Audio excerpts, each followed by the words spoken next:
Lockdown के चलते गरीब जनता के हाल बेहाल हो रहे हैं। मजदूर वर्गों की कमर टूट सी गई है, लेकिन इन गरीब मजदूरों के लिए कई संगठनाएं सामने आकर इनकी मदद करती दिखाई दे रही है।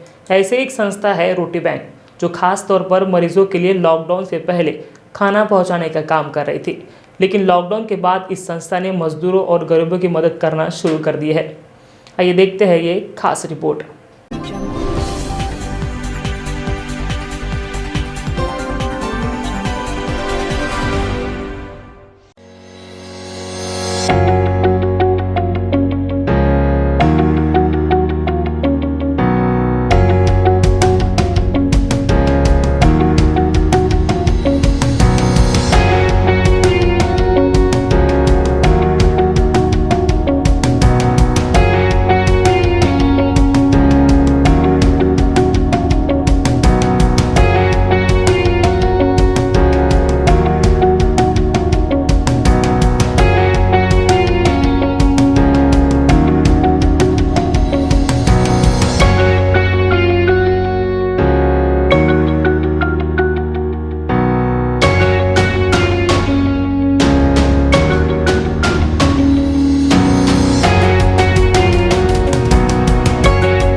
लॉकडाउन के चलते दिक्कतों में फंसे गरीब जनता को मदद करती ये संस्था है रोटी बैंक। रोटी बैंक लॉकडाउन के चलते गरीब जनता को निःशुल्क खाना पहुंचाती है।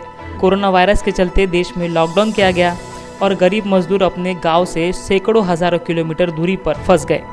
जब मजदूरों को अपने घर तक पहुंचने का कोई साधन नहीं मिला तो वो पैदल ही अपने मंजिल तक पहुंचने की कोशिश करने लगे। लेकिन ये कोशिश इतनी आसान नहीं है, ये रोटी बैंक को समझ गया। इस बैंक ने ठान लिया कि जो प्रवासी मजदूर पैदल अपने गांव जा रहे हैं उनकी मदद करनी होगी। रोटी बैंक ने इन मजदूरों की मदद करना शुरू कर दिया।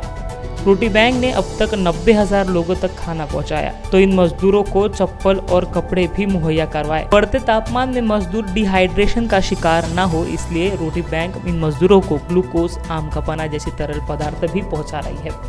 कोरोना वायरस के चलते जब से अपने पूरे देश में लॉकडाउन किया गया, तब से पूरे नागपुर शहर के पूरे देश में खाना बांटने का काम कई एनजीओ कर रही है। नागपुर शहर में भी वैसे नागपुर रोटी क्लब बैंक जो रोज लगातार लोगों को खाना बांटने, सुबह शाम दोनों समय खाना बांटने का काम करे। आइए उन्हीं के एक सामाजिक कार्यकर्ता है जो हमारे रोटी क्लब से जुड़े हुए, उन्हीं से पूछते हैं कि कहाँ कहाँ खाना बांटने का काम वो कर रहे हैं। हमें एक तो 5 जगह से हम खाना बना रहे हैं, जैसे गजानन मंदिर, साईं मंदिर, माई क्लब, अहिल्या देवी और मौली मंडल, यहाँ से हमें खाना जो है इस जगह पर हम खाना बनाते हैं। हमने 26 तारीख को ये खाना बनाना शुरू कर दिया।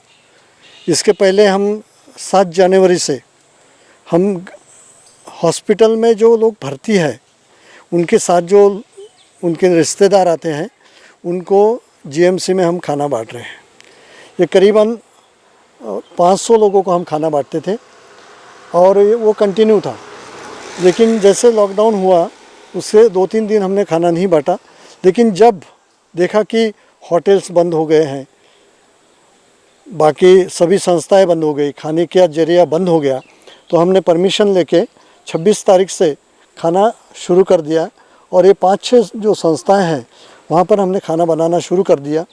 और हम एक दिन में जब लेबर चलना शुरू कर दिए, पैदल आना शुरू कर दिया, उस समय हमने 6,500 तक लेबर को और जो नीडी लोग हैं, जो गरीब लोग हैं, उनको खाना बांटे।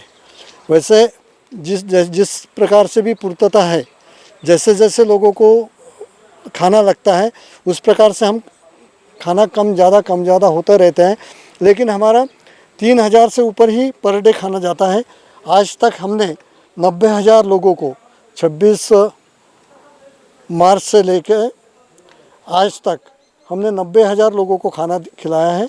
और साथ ही लोगों को हमने, जब पैदल आते हुए लोग थे उनको हमने देखा कि उनके पैरों में चप्पल नहीं है, जूते नहीं हैं और उनका पीने का पानी का साधन नहीं है, तो हमने आह्वान किया। तो हमने करीब नागपुर वासियों से 3,000 जोड़ चप्पल जूते के हमने जमा किए। और ये जोड़ जो है हमारे जो पैदल चलने वाले लोग थे जिनके पैर की चप्पल टूट गई थी, बूटे टूट गए थे और नंगे पांव चल रहे थे, उनको हमने ये जूते चप्पल प्रोवाइड किए। वैसे ही ये धूप में जो लोग चलते हैं उनका शरीर से जो पसीना निकलता था, तो इसलिए हमने ग्लूकोज, बिस्किट, केले और अंगूर और आम का पना, ये सभी चीज़ें उनको प्रोवाइड किए। और उनको ताकत रहना चाहिए करके ORS भी हमने उनको प्रोवाइड किया ताकि वो ये धूप में चल सके। तो रोटी बैंक ने आज तक जो है 90,000 के ऊपर खाना बांटा है। और आप सभी लोगों का सहकार्य, ये सब संस्थाओं का सहकार्य, कुछ संस्थाएं हम लोगों को अनाज दे रही हैं, कुछ संस्थाएं हमको मदद कर रही है, पैसों से मदद कर रही है। ये सभी का मैं धन्यवाद देता हूं और उनका मैं सबसे तहे दिल से आभारी हूं। धन्यवाद। रोटी बैंक जिस तरीके से जो काम कर रही है लगातार, और कई अभी यहाँ पर भी देखिए कई लोगों को लोग खाना बांट रहे हैं और दे रहे हैं, और उसी तरह यहाँ पर उनकी एक पूरी टीम यहाँ पर मौजूद है जो लगातार जिस दिन से लॉकडाउन चालू हुआ उस दिन से ये लगातार यहाँ पर लोगों को खाना बांटने का काम कर। जैसे यहाँ पर उनके जो साथीदार है जो लगातार सुबह शाम यहाँ पर मंदिर में आके यहाँ पर खाना बनाने से लेकर बांटने तक के उनको साथ देते हैं।